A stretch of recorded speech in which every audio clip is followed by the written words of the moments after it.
اور کشمیر کے جو سیاستدان تھے، جو بھارت کی دھارے میں سیاست کرنے والی جماعتیں نیشنل کانفرنس اور کانگریس تھیں اس وقت، ابھی پی ڈی پی منظر پر نہیں آئی تھی پوری طرح،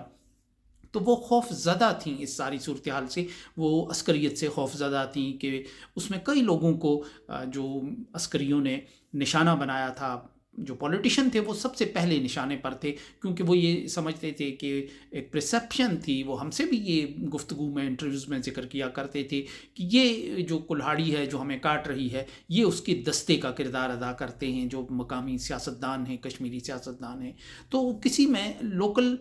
جو پولیٹیشین بھی تھے روایتی، وہ بھی اس بات کا حوصلہ نہیں کر رہے تھے کہ وہ الیکشن میں حصہ لیں۔ تو یہ حقیقت میں ایک امریکہ نے ایک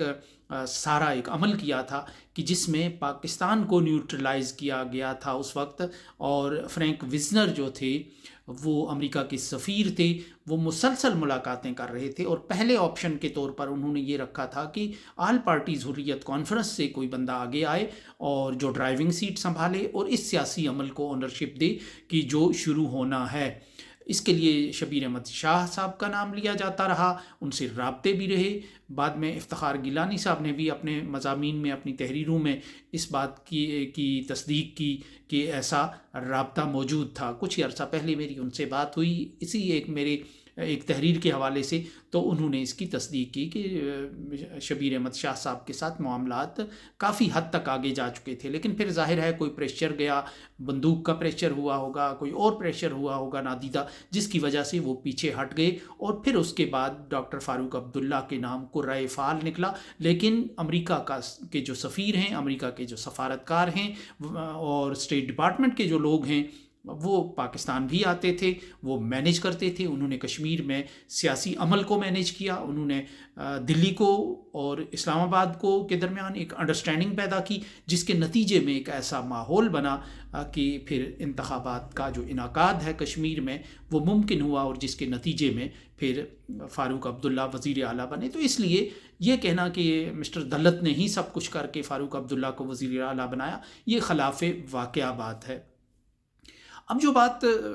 مسٹر دلت نے یہ کی ہے کہ فاروق عبداللہ کی حمایت حاصل تھی اس سارے عمل کو، تو شاید یہ جو معاملہ ہے یہ ڈاکٹر فاروق عبداللہ کے محبوبہ مفتی کے، یا اس جانب جو آزاد کشمیر کا علاقہ ہے اس وقت کی وزیر اعظم راجہ فاروق حیدر خان کے قد کاٹ سے بہت اونچی بات تھی۔ یہ پاکستان اور بھارت کے درمیان کا معاملہ تھا، اور اس میں کچھ پاکستان کے اور مسلمانوں کے کوئی برادران یوسف بھی شریک تھے، اور یہ سارا اس لیول کا بڑی بالائی سطح کا ایک فیصلہ تھا کہ جو اٹھایا گیا۔ اس میں ظاہر ہے کہ فاروق عبداللہ اگر اس کو سپورٹ نہیں بھی کرتے اس عمل کو، تو تب بھی ان کو ریلیونٹ ہی ہونا تھا، اور اگر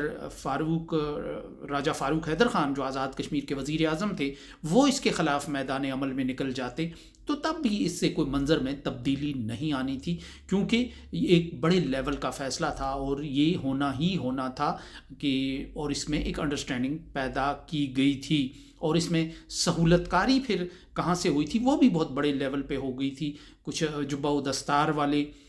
برادران بھی اس میں شامل تھے، پیش تھے، ان کو مینیج کرنے کا جو عمل ہے وہ بھارت نے بہت پہلے ہی شروع کر دیا تھا، کئی برس پہلے جو وہ دورے کر رہے تھے، ان کو وہ جو سونے کے ہار ان کے گلے میں ڈالے جا رہے تھے اور وہ راز و نیاز کر رہے تھے، تو شاید انہیں کشمیر کی جو وادیاں ہیں، حسن ہے، وہاں جھانسا دیا گیا تھا سیاحت کا، صنعت کاری کا اور بہت سے ماڈل لاگو کرنے کا، تو جس کے نتیجے میں وہ ایک فیسیلیٹیشن کر رہے تھے۔ اور ظاہر ہے کہ پاکستان کا جو نان نفقہ ہے وہ اسی پر چلتا ہے، وہی لوگ ہیں کہ جہاں سے پاکستان کو کوئی مشکل وقت میں مدد ملتی ہے تو پاکستان کو ان کے ذریعے کنٹرول کرنا ایک آسان طریقہ تھا۔ تو اس لیے فاروق عبداللہ، اگر فاروق عبداللہ نے اس میں فیسیلیٹیشن بھی کی تو وہ اس سے کوئی خاص فرق پڑتا نہیں تھا اس عمل کو کہ جو بڑی بالائی سطح پر جو چیز طے ہو چکی تھی۔ فاروق عبداللہ نے بظاہر تو یہی کیا کہ انہوں نے اس اقدام کو سب سے بڑا دھوکہ قرار دیا، اور محبوبہ مفتی نے یہ کہا کہ ہمارے بزرگوں نے ایک غلطی کی تھی، ایسا لگتا ہے کہ بھارت کا ساتھ دے کر، اور 7 ماہ تک فاروق عبداللہ نظر بند بھی رہے اس معاملے میں۔ اور جب ان سے پوچھا گیا کہ آپ اس پہ کیا موقف رکھیں گے تو انہوں نے کہا جی کہ ہمارے ساتھ دھوکہ ہوا ہے، لیکن میں بہرحال پارلیمنٹ میں ہی بولوں گا۔ تو اس طرح یہ جو فیصلہ 5 اگست 2019 کا ہوا، یہ فاروق عبداللہ یا سری نگر یا مظفر آباد کی لیڈرشپ کی حمایت یا مخالفت اس میں میٹر نہیں کر رہی تھی۔ اصل یہ جو فیصلہ بھارت نے کیا تو پھر اس کے بعد بھارت نے عربوں کو مینج کیا اور عرب ملکوں کے ذریعے پاکستان کو کنٹرول کیا کسی رد عمل کا۔ اس کے باوجود ایک انجانے رد عمل کا ایک خوف بھارت کو رہا کہ جس کی وجہ سے سخت اقدامات اٹھائے گئے تھے، لیکن وہ رد عمل پھر محض ہوا میں ہی تحلیل ہو گیا اور اس کا وہ کوئی عملی طور پر اس کا کوئی وجود نظر نہیں آیا۔ اور یہ وجہ ہے کہ جب اس دور میں جب پاکستان اور بھارت کے درمیان مذاکرات چل رہے تھے تو اس وقت جو